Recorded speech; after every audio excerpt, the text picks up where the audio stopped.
What is going on, everybody? My name is Conor Lawler. Welcome back to another week of Hero or Zero. This is the Heroes for Hire podcast. We are back again talking one comic book character, as we do every single week. We talk their good points and their bad points, and we generally just give you a bit of a rundown of everything to do with that character. Now, it's a bit of a different week, as I'm going to have to come clean with you all. Shaun is not with me this week. That is because we actually already recorded an episode of Hero or Zero this week, and then of course the file got corrupted, so we thought it was absolutely fine. Shaun went off for the weekend, and then of course we only found out that the file did not work. The audio, turns out we actually sound worse when the file is corrupted. I thought there was no way possible we could get worse, but that's the way it is. So what I decided to do was, I'm not going to cover the character that I was going to cover on Hero or Zero, or that I did cover. We're going to choose a different character that we've done previously. Now, this is a character that when we first originally recorded, I think it might have been over the phone. That is how long ago it was. I think this is like episode 12, 13 of the show. And I covered a character from DC Comics, one of my faves, Mr. Damian Wayne. And so what I thought was, the last two times, say over the last 4 years, that me and Shaun haven't been in the same room or haven't been able to record together, what we've done is we just kind of choose a character that we absolutely love and we cover them for an episode. So what I'm doing is I'm covering Damian Wayne, just to give everyone a bit more of an update about everything to do with him. And if you could give this a like and review, whatever podcast platform you're listening to this on, it would really, really help us out. Just basically any review on any of the platforms, they all help. I don't know what it is, but the algorithm, Shaun tells me it helps. I don't know why. If you're listening solely for Shaun, absolutely give this a dislike. It's not going to get any better from here. So we should get straight into it. And if you have any characters that you'd like us to cover, please send them in. Well, we had those great moments where a few times people have sent us in characters and we're like, we already did them, but that doesn't mean like they're good reports. We just did them. So yes, Damian Wayne. Now, his first appearance was in Batman Son of the Demon in September 1987. I want to get this out of the way early. I'm aware people don't like Damian Wayne. That is absolutely fine. I actually kind of like the shithousery, but also he's one of those characters where I'm very aware of why people dislike him, and I'm kind of like completely understandable.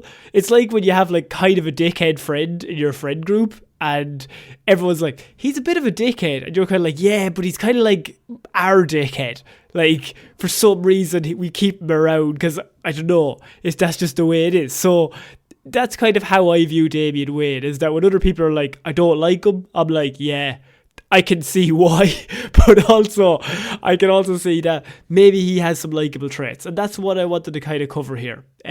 So he was created by Mike W. Barr, Andy Kubert, and then he was perfected by one Grant Morrison. And why I say that is because in Batman Son of the Demon, so that is 1987, he's not even mentioned by name. He's not even Damian Wayne. I'll just let everyone in. Damian Wayne is Bruce Wayne's literal son.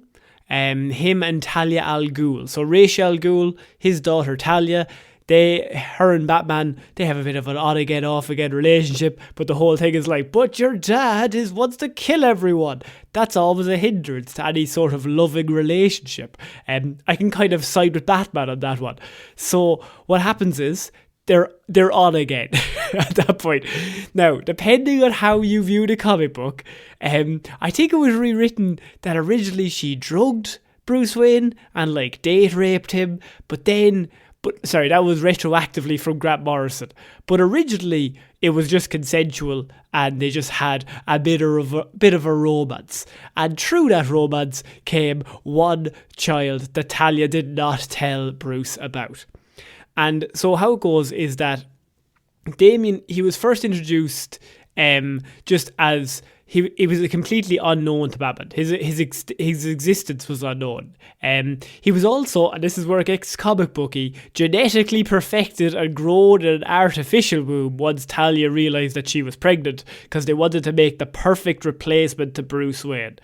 That is because obviously Ra's al Ghul in the comic books is always like, detective, I want you to take over the League of Assassins. You would be perfect. You marry my daughter. Everyone's laughing. And Bruce is always like, I don't really want to, because you kind of are a League of Assassins and I'm kind of against killing. There's a whole conflict of interest there. But that's kind of, once Talia finds out she's pregnant and it's half Bruce's, the child is Bruce's, what happens then is they basically design him to try and be the perfect child. They're going to redesign Bruce Wayne to be even better, but it's the one that they can control from when he's immediately born. And so he's raised by his mother Talia and the League of Assassins. Now, in terms of his creation, Damian Wayne, the character, he was created by the writer Grant Morrison, who's obviously very famous, probably my favourite comic book writer, definitely top 2 or top 3 if he's not, an artist, Andy Kubert. This was during the story arc in 2006 called Batman and Son. So he's just a baby, a completely unnamed 1987. Then in 2006, Grant Morrison brings him back within the pages of Batman, the comic book series. This, however, was not the first. It's not the technical first appearance of Damian, but it is Damian's first appearance by name. And what they decided to do was they wanted to bring him back, and they wanted an idea that Talia would just show up suddenly.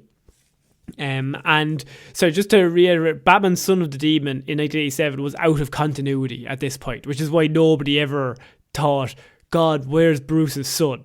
It was just a comic book that was out of continuity, so then nobody ever questioned it. And then they just had the bright idea, why don't we take this out of continuity story idea?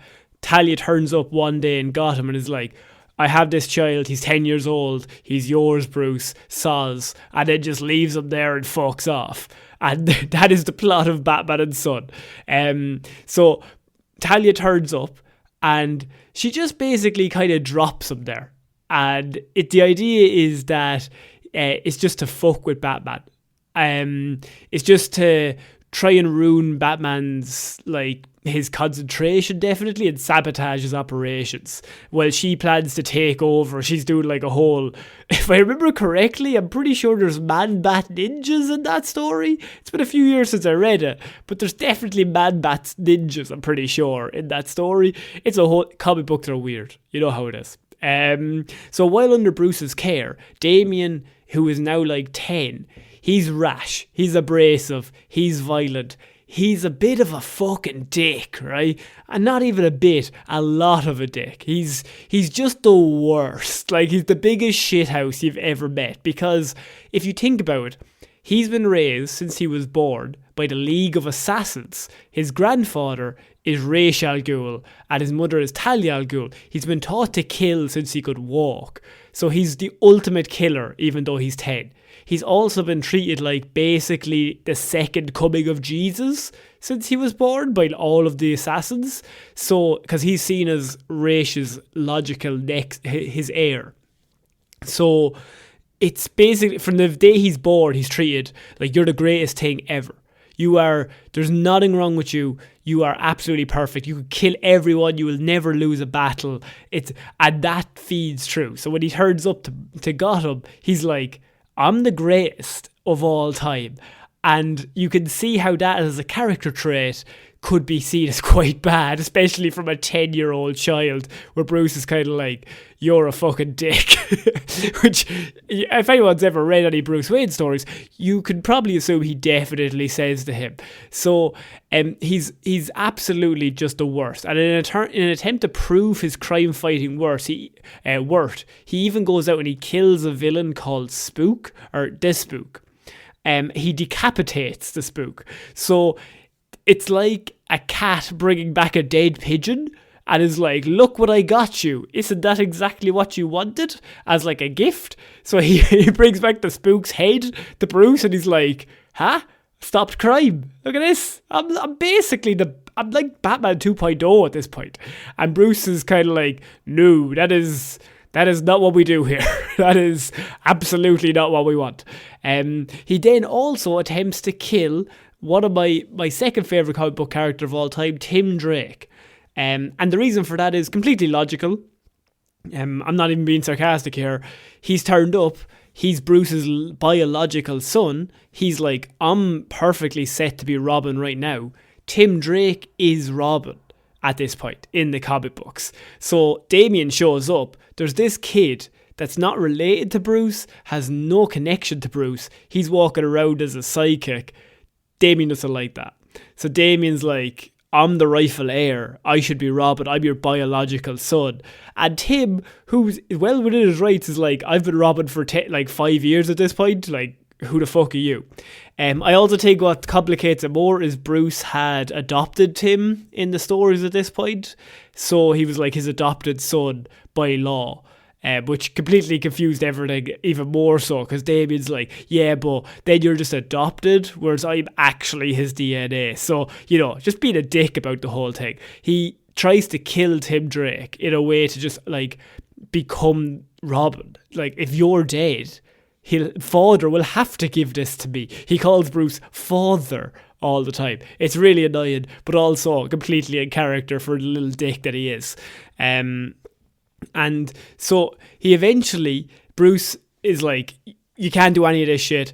Tim Drake, by the way, and Damian Wayne hate each other. That is just, it's comic book canon. They really don't like each other. And I can understand why, from Tim Drake's point of view, he's just like trying to live his life. And this little shithead turns up and tries to kill him. And is like, who are you? You're nothing. So to repent, Damian offers up his mother's location to Bruce. And he accompanies him to thwart Talia's plans. Following these events, Damian actually returned to his mother and remained largely absent from the Batman family. It was kind of like he showed up, you realised he was there, and then he went back to the League of Assassins. And that was it. And I think that was because they didn't really know what to do with him at that point, because they didn't want to get rid of Tim Drake as Robin. But you can't just have every comic book with him just trying to kill Tim Drake over and over and over again. So what happened then is, a few years later, you have a story called The Resurrection of Ra's al Ghul. And Ra's al Ghul is dead. Talia al Ghul is head of the demon, or she's leader of the League of Assassins. And she takes Damian to the Australian outback, where he's tutored in the secret history of his grandfather, Ra's al Ghul. While there, she's unaware that Ra's former servant basically plans to use Damian as a shell to bring Ra's back to Earth. So I'm going to need you to bear with me. It's basically like they're thinking, right, well, we need somebody who has his DNA, who we could bring Ra's back in their body, and we could then have him lead us for the next 70 years. And obviously Damian standing there, and they're kind of like, well, we can get rid of him. He's 12 and he's perfectly there. We could just put Ra's head or his brain in there. We're laughing. Talia, unsurprisingly, is not okay with this plan, and so she is able to save her son from his fate at the last minute. But Ra's is still able to return as a rotting, shambling, undead corpse, still needing Damian to stabilise his form. So Damian, with nobody else to turn to, because the League of Assassins is pretty fucked, he runs to Batman. He runs to his dad, and he's alerting him. He's like, my grandfather is fucking crazy, and he's back from the dead, and he wants to take my body. But upon entering Wayne Manor, he attempts to relay the information to, who does he run into? Only Timothy Drake. And based on the last time they met, Tim is immediately like, what the fuck are you doing here? You're definitely here to try to kill me again, because every time we've met, you've tried to kill me. So he immediately goes into fight mode. Damian's not there to fight. He's just there to be like, I'm gonna be killed. But obviously that doesn't stop it. A whole big fist fight breaks out all across the mansion. And it's not until the League of Assassins show up, and then they kind of start fighting side by side. Against all of the minions, or should we say. And it's only with Nightwing. When Nightwing shows up, Dick Grayson, he's kind of like, what the fuck is going on? And through the three of them, they're they do fight them off, but they all also are hindered by Damian is completely willing to betray Tim at any moment for his own safety. So if a sword is swung at him and Tim is behind him, he will just dive out of the way hoping it slices Tim in half, because then he doesn't have to kill him himself. So it's not like they're working together as a strong team, it's more just they're just fighting to not die at that point. Raish eventually captures the two of them though, and he tells Batman that he would have to use one of them for his own body. Batman, of course, offers his own body instead in like a big sacrifice. He's like, look, I'm not going to let you take either of them. You're going to have to take me.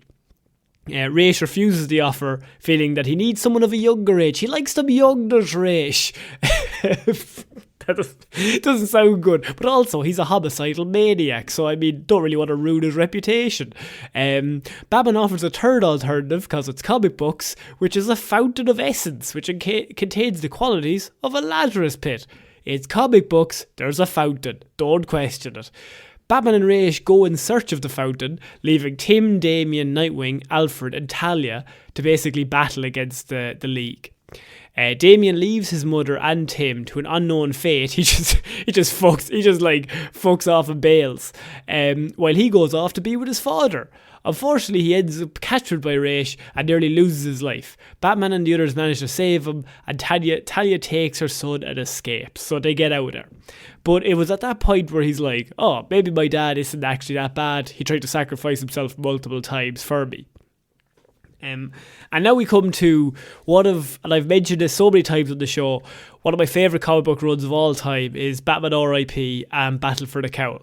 Because everyone knows I love all the Robins. They're kind of like, that's my favourite part of comic books, anything to do with them. So you can understand why when Batman dies and there's a whole big fight over who's going to take over the mantle, I kind of like that story. So the story is Batman R.I.P. The Black Glove, the group, they actually succeed. They kill Batman. So Batman is dead, canonically, in comic books. Now, between you and me, nobody's actually ever dead, and he was actually sent back in time to prehistoric ages. Say nothing to nobody, but that's genuinely how they wrote around this. But he's dead at this point, right? But then they have to figure out a way to bring him back. But at this point, he's dead. Everyone's like, okay, Bruce is dead. What are we going to do? And what takes place after this is a story called Battle for the Cowl. And this story is my favourite story in all the comic books. It's just basically all of the Robins, including Jason Todd, just fighting. Not really amongst each other. Most Damian and Tim fighting, and Dick and Jason. And because Damian's in Gotham at this point, and he's actually joyriding in the Batmobile when the story starts, and then he gets told by Oracle, like, Batman's dead, I'm going to need you to suit up and help out. And Jason Todd is going around dressed as Batman. He's carrying 2 guns, and he's like trying to ruin the Batman reputation by just shooting everybody. Of course he is. And eventually Dick wins. Dick finds Jason, he kicks the shit out of him, and he's like, I'm the Batman now. Okay? So Dick Grayson, Nightwing, takes over the Batman mantle. And at this point, this is where it really gets cool, is that he looks at Tim, who's still Robin, and he's like, we are kind of, they're best friends. And he's like, I don't see you as a Robin, like I see you as an equal. And I don't really want to be in a situation where like I'm bossing you around, or like we have to like argue about what we should do, because I see you as more like someone to come to for advice rather than anything else. And I think you're above being a Robin, being a sidekick. And so he's like, I don't want you to be my Robin anymore.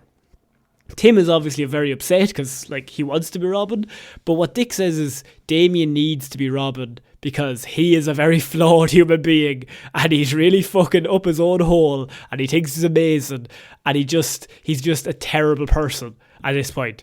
But he's really talented, and we could maybe make him something before he turns into a Jason Todd if we just leave him out in the wilderness.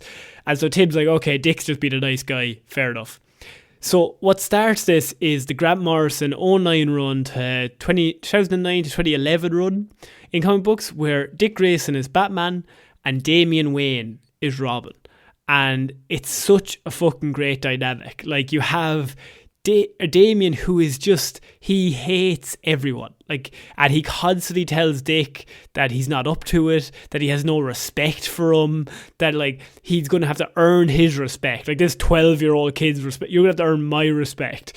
Like, this is Nightwing, or like any hero who's been in the Bat family for years. He's like, you're nothing, because my father's not here. You're not my real dad, kind of vibes. And Dick is, as Batman, he's kind of similar to how he is as Nightwing. He's just lighthearted, but he's also really, really good. Like, he's just a really kind human being, and he's just going to try his best. And he's also the most talented athlete out of all of them. So there's a great dynamic where now the Robin is the serious one, and the Batman is the one making the one-liners, which is just a really cool, unique vibe. And it is revealed that in this story that Damian has actually begun to visit his father's former friend and enemy, Thomas Elliot, from the story Hush. Now, this is just a cool small story, is that in the story of Hush, that Hush isn't a small story, but this part of it is that in Hush, Thomas Elliot, the villain, he gets plastic surgery to look exactly like Bruce Wayne. So he has the exact same face as Bruce Wayne. And he gets captured, and they like capture him in Wayne Tower, and he's stuck there. And Dick and Tim put him in there, and they're like, you're never getting out. But it's kind of revealed that Damian has been visiting Thomas in jail and playing chess with him. And Damian claims that these visits are out of curiosity for why Hush would alter his appearance. But, I mean, it's also very heavily implied that it's actually just, I mean, he's grieving. His dad is dead. And there's somebody that's the spitting image of his dad. And he kind of just wants to go and talk to him and like have a really warped father-son bonding situation with like someone who looks the exact same as his dad but isn't his dad. And that's kind of the perfect encapsulation of Damian Wayne as a character, in that he's all brash, he's all in your face, but everything behind it is just like this really sad really sad kid who didn't have a childhood, never grew up with any other kids, and just can't connect with anyone in any way. So he just pushes everyone away. He's like, everyone's dumb. Like, we were all 12, right? We're like, yeah, everyone's fucking stupid. Fuck off, right? But he's like that constantly, and he's also incredibly talented and told constantly how great he is growing up. And so it becomes apparent that Grayson had chosen Damian instead of Tim because he sees Tim as an equal. And he chose Damian as he feels his character needs developing, or he could be like Jason, as I mentioned. So Damian mocks Tim constantly and offers him the position of Batgirl multiple times, because of course he does, because he's 12 and he thinks, ha ha ha, I have this Robin and you are fired. Causing Tim to immediately begin fighting him again, and Tim goes off and becomes Red Robin. And that's how Red Robin starts in the story. And Tim then goes off to try and find Bruce Wayne, because he's like, he's not dead, he's definitely still alive, I'm going to find him. So after his first fight alongside Dick, Damian gets upset with Grayson and goes looking for the villain, who at this point is Professor Pig, all by himself. So they have one fight together. Damian's like, you're not up to it. You're not as talented as me. You're definitely not as talented as my dad. I don't want to be Robin with you. You're the terrible Batman. I'm going to go find the criminal by myself, and I'm going to get him. He gets captured, of course he does, but he gets out of the situation by himself. But then he's immediately overpowered again and he's caught, and he needs to be saved by Dick Grayson. You can see where this is going, where Dick turns up and is like, oh, you thought you had it, did you? Okay, cool. You were going to die if I didn't turn up, so probably best that I did. It appears though that under Dick's teaching, slowly throughout the issues, you can see him. Like, it's not a fucking overnight change, but it's tiny bit by tiny bit, you can see the character slowly melting. In that, under his teachings, Damian begins to grow a conscience, and he even demonstrates signs of empathy, which is big for any 12 or 13 year old. If were all once 12 or 13, showing any empathy at all at that age, fair fucks. Particularly towards kids, which is a good sign for Damian. He's always like, any kids, he's massive empathy towards. And there's also a case where there's several dismembered kids in one of the issues. There's a murder and they're trying to solve it. This is like, it's a really fucked up comic book run, but a lot of dismembered kids are there, and Damian begins to vomit in horror, which old Damian definitely wouldn't do, but as he slowly becomes more human, hanging around with Dick, you can see that it starts to have an effect. They even he also becomes involved with the Wayne Enterprises board members during this time, and there's a cool bit where he manages to actually track down financial irregularities within the Wayne Enterprises accounts, and then turns up and begins intimidating the board of members. And it's just like this 12-year-old being like, somebody's fucking robbing from us, and it's from my father. I'm Damian Wayne. My second name is Wayne. This is my business as well. And I'm going to inherit this. And so you can see he's very business savvy as well. A very intelligent character, which is even more annoying because like he's incredibly intelligent. He puts all the energy in the wrong places is the thing. And so after Tim Drake is revealed to be named as Bruce Wayne's heir, which not great. In Bruce's will, he gives Tim everything as his heir. Prior to his disappearance, Damian files an injunction with the boards to go against Drake since he is Wayne's son. Of course he does. Everything is Tim Drake versus Damian to try and find Batman's love. But Tim, I don't think really would have cared. Just Damian's such a dick about it that he's probably just like egging him on at this point. So the return of Bruce Wayne is he eventually does come back, as I mentioned. And in this, Talia admits to Damian that even though she loves him, so she comes back in the story as well, and she actually says that she's been cloning him to make better versions of him, because the version, this one now, like him, he's gone to the good side. To the dark side. He's gone to the Bat family. He's no longer of use to the League. So she's making better versions of him. And there's a really sad but also like cool moment where she's like, she admits to him, even though she loves him, he is no longer welcome and is now considered an enemy of the House of Al Ghul. And Damian defiantly replies that he hopes that he will be a worthy enemy. And I just really like that because that's the moment where he's like, I have to be all in. I can't have like a foot in both camps at this point. It's all or nothing.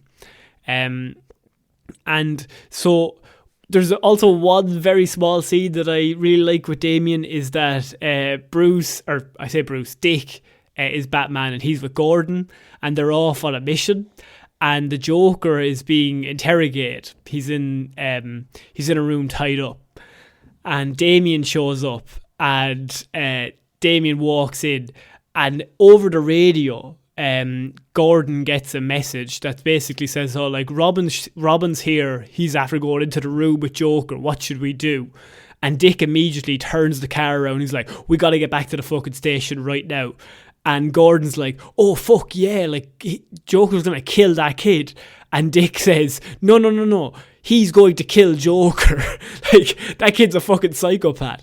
So that's just a really cool scene. He also walks in with a crowbar and he immediately beats the shit out of Joker using a crowbar. He nearly beats them to death. So that side of Damian is just like, Dick knows how good he is. He knows how fucking, I don't know, like, he knows how talented he is. But he also knows that he needs to perfect who he is as a human being rather than his talents. He doesn't need to train. Like, there's nothing he can train anymore too. It's more the emotional, the human side that he needs to do. And Dick Grayson, there's also another little bit where he then puts him up towards the Teen Titans. And because this is so fucking Dick Grayson, or Nightwing, is like, he thinks that if he gives Damian friends, maybe he'll chill out. Maybe he'll calm down. So he puts him in the Titans and he's like, he's not even a teenager anymore. I know you're called the Teen Titans. He is still only 12. But I'd like him to be in the team because I think Starfire, Raven, I think you guys could really help him grow as a human being. Damian walks in, puts the 2 feet on the table, is like, I'm the new leader of the Teen Titans. Y'all have got to bend to me. And so Starfire and like Raven are kind of looking at Nightwing like, did you just bring this little fucker into our place? Like, who's he? It doesn't really work out. immediately he gets kicked back off the team, or he leaves of his own volition, I should say. He doesn't get kicked off. He's like, they don't need me. They're still all talking about Tim, because Tim Drake was the Robin in the Teen Titans, and he's seen as like a legend. And they were all like, oh yeah, Tim's here, Tim's going to help us out. And that infuriates Damian. And he's like, I'm not being in a team where they like Tim Drake. They clearly don't know what they're talking about. But upon his return to Gotham, and this is where I'm going to end the report, it's a really small thing. So he comes back to Gotham. Grayson notices that Damian's time with the Titans has made him more patient, and he is less prone to use weapons. And after apologising to Damian about his time with the Titans being a bust, Damian states that he knows Grayson sent him there to find friends, but he has one in Gotham, and that's more than enough. And that's the first time that you're like, oh, he likes him. Like, he's broken him down. He actually does like Dick Grayson. And that's a lot for Damian to come out and say, I have one in Gotham, and that's enough. That's his version of saying I love you, basically, in like a 12-year-old way. So yeah, I didn't go into any New 52 stuff. There's a whole big run with him and the Super Sons run, with him and Superman's Child, and I think that's really great. If you want to read something, I think they're really fun together. But powers and abilities. Oh, also he's given Kryptonian powers, I'm pretty sure, in the New 52, but I don't really like that, so I'm not going to talk about it. I just want to talk about bits that I like about Damian Wayne. So he's got business management, he's got martial arts, he's trained by the League of Assassins and Batman, pretty fucking good. He's got a genius level intellect. He once said, actually, he knows 1,000 ways to kill a man, so pretty good. Investigation, he's been trained by the world's greatest detective, obviously. He's got intimidation, he's got mimicry. Damian can imitate anyone's voice and speech patterns perfectly, as he has imitated Tim Drake's voice in order to gain access to the Batcave. He's got peak human condition for, a 12-year-old, as much a peak human condition as you could have. Stealth, swordsmanship, throwing. I'm pretty sure they've also now added that archery, like he's nearly as good at archery as the Green Arrow, which I feel might be slightly overpowered, but I just like the idea that he's, I don't know, there's something about him that I gravitate towards. I think it might just be because of the Grant Morrison run, and I love the dynamic between Dick Grayson constantly taking the piss out of him and Damian just being constantly serious at all times, just head on the mission.